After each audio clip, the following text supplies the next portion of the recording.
ठंडा और धुंधला होता है। यही धुंध हमारे वातावरण को एक चादर की भांति ढक लेती है। इसी धुंध को कोहरा भी कहते हैं। परंतु ये धुंध होती क्या है, कैसे बनती है, प्रस्तुत पाठ में इसी का वर्णन है। दादाजी के साथ उनका पोता सोनू ठिठुरती सर्दी में स्कूल जाने के लिए घर से बाहर निकला तो चारों ओर गहरा धुआं छाया हुआ था, जिसके अंदर से कुछ दूरी की वस्तु भी साफ दिखाई नहीं दे रही थी। उसने जिज्ञासावश पूछा, दादाजी, आज यह इतना धुआं कहाँ से आ गया? उसके मन में उठी जिज्ञासा को शांत करते हुए दादाजी ने बताया, बेटा, ये धुआं नहीं कोहरा है। देखने में ये धुएं जैसा ही लगता है, परंतु इसमें और धुएं में फर्क होता है। धुआं लकड़ी या कोयले के जलने से बनता है, जबकि कोहरा जल के वाष्प में बदलने से बनता है। ये सुनकर सोनू की जिज्ञासा बढ़ी और उसने पूछा, जल वाष्प से कोहरा कैसे बनता है? दादाजी ने सोनू को समझाते हुए कहा, वातावरण में तापमान के अनुरूप निरंतर वाष्प क्रिया चलती रहती है। जैसे हवा में गीले कपड़ों का पानी वाष्पित हो कपड़ों को सुखा देता है। खाना बनाते समय या पानी गर्म करते समय निकलने वाली भाप हवा में मिल जाती है। इसी प्रकार नदी, नालों, नहरों, झीलों, समुद्र आदि के पानी में भी निरंतर वाष्पन क्रिया होती रहती है। पानी को हवा ग्रहण कर लेती है। सूर्य के ताप की सहायता से हवा बाग बगीचे, खेत खलिहान, बेल लताएं सभी से वाष्प ग्रहण करती रहती है। कभी तेज तो कभी धीमी गति से ये क्रिया निरंतर जारी रहती है, किंतु जिस प्रकार हम क्षमता से अधिक भोजन ग्रहण नहीं कर सकते, उसी प्रकार वायु भी क्षमता से अधिक जल वाष्प ग्रहण नहीं कर सकती। बेटे, यहाँ एक बात ध्यान में रखना जरूरी है। यदि वातावरण का तापमान अधिक होगा तो वायु अधिक जल वाष्प ग्रहण करेगी, लेकिन तापमान जितना कम होगा उतना ही वायु कम जल वाष्प ग्रहण करेगी। यदि अधिक तापमान से वातावरण में अधिक जल वाष्पन हो जाए और तापमान गिर जाए तो ऐसे समय में वायु में शामिल जल वाष्प बूंदों में बदल जाता है। नन्ही बूंदों में बदला यही अतिरिक्त जल वाष्प कोहरा कहलाता है। दादाजी, जब वर्षा होती है तो उसकी जल बूंदों में से तो हम हर वस्तु को साफ देख सकते हैं, पर कोहरे में से नहीं, जबकि कोहरा भी जल वाष्प के बिंदुओं से ही बनता है। इसका क्या कारण है? सोनू ने जिज्ञासा प्रकट की। दादाजी ने उसे समझाते हुए कहा, भाप की ही तरह कोहरे में जल वाष्प की बूंदें केवल 1 सेंटीमीटर के 100वें भाग जितनी बड़ी होती हैं। कोहरे में जल वाष्प की बूंदें जितनी अधिक होंगी, उतनी ही कोहरे की परत मोटी और अपारदर्शी होगी।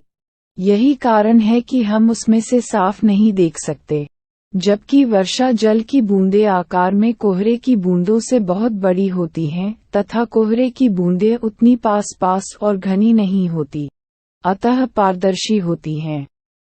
इस कारण वर्षा जल की बूंदों में से हम साफ देख सकते हैं। ये तो ठीक है दादाजी, परंतु कोहरा सर्दी में ही क्यों बनता है? सोनू ने पूछा। ये सच है कि कोहरा सिर्फ सर्दियों में बनता है। इसकी वजह ये है कि सर्दी के दिनों में जैसे रात बीतती जाती है, धरती की सतह ठंडी होती जाती है।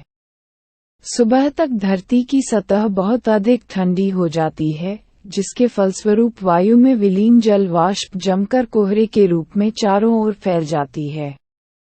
यही कोहरा सूर्योदय के कुछ समय पहले दिखाई देता है, जबकि गर्मी के दिनों में रातें और धरती की सतह दोनों ही गर्म होती हैं। अतः जल वाष्प जमकर नन्ही बूंदों में परिवर्तित नहीं हो पाती। यही कारण है कि गर्मियों में कोहरा नहीं बनता। दादाजी, कोहरा सुबह सुबह ही क्यों दिखता है? दोपहर या सायंकाल के समय क्यों नहीं दिखता? सोनू ने पूछा। चूंकि कोहरा छाया रहने के लिए हवा का सामान्य अवस्था में रहना एवं तापमान में कमी रहना जरूरी है। तापमान बढ़ते ही कोहरे की नन्ही नन्ही जल की बूंदें दोबारा वाष्पित होकर वायु में विलीन हो जाती हैं, और जैसे जैसे सूरज की गर्मी बढ़ती जाती है कोहरा छटता जाता है। दादाजी थोड़ा रुके फिर बोले, दोपहर में सूर्य की किरणें धरती पर सीधी पड़ती हैं, अतः उसकी गर्मी से धरती और तापमान दोनों ही अधिक उष्ण हो जाते हैं, और इनकी गर्मी के संपर्क में आकर कोहरे की बूंदें पुनः भाप बनकर हवा में विलीन हो जाती हैं। अतः दोपहर में या सायंकाल के समय कोहरा नहीं बनता। उद्धरण चिन्ह। दादाजी, कोहरे का कोई और रूप भी होता है क्या? सोनू ने कोहरे के बारे में और अधिक जानने की इच्छा से पूछा। दादाजी ने उसकी इच्छा को पूर्ण करते हुए कहा, हाँ, कोहरे का एक रूप और भी होता है, वह है धूम कोहरा। यह वातावरण में फैले प्रदूषण के कारण बनता है। ये हानिकारक होता है। इससे आंखों में जलन, खांसी, सांस की तकलीफ आदि होने लगती है। इसके अलावा हवा में पानी सोखने वाले कण, धुआं, गैस, धूल आदि मिल जाने से धुंध छा जाती है, लेकिन ये कोहरे से अलग होती है। धुंध केवल जल से ही नहीं बनती, अपितु उसमें धुआं, गैस, धूल आदि भी विद्यमान होते हैं। कोहरे के बारे में आपको कोई और जानकारी हो तो वह भी बताइए, सोनू ने पूछा। दादाजी बोले, चूंकि कोहरा अपारदर्शी होता है, अतः यह अनेक समस्याओं को जन्म देता है। ये यातायात को अवरुद्ध करता है तथा वाहन चलाने में भी काफी दिक्कत होती है। कई बार तो कोहरे के कारण विमानों की उड़ानों, रेलगाड़ियों आदि के चलने का समय तक बदलना पड़ता है, क्योंकि कोहरे के अधिक घना होने के कारण कई बार तो थोड़ी दूरी की वस्तु भी स्पष्ट नजर नहीं आती है, जिसकी वजह से रेल, विमान व अन्य वाहनों की दुर्घटनाएं होने का अंदेशा लगा रहता है। कोहरा खेती के लिए भी नुकसानदेह है। कोहरे के कारण कई बार धरती पर पाला जम जाता है, जिससे किसानों की फसल को नुकसान पहुंचता है।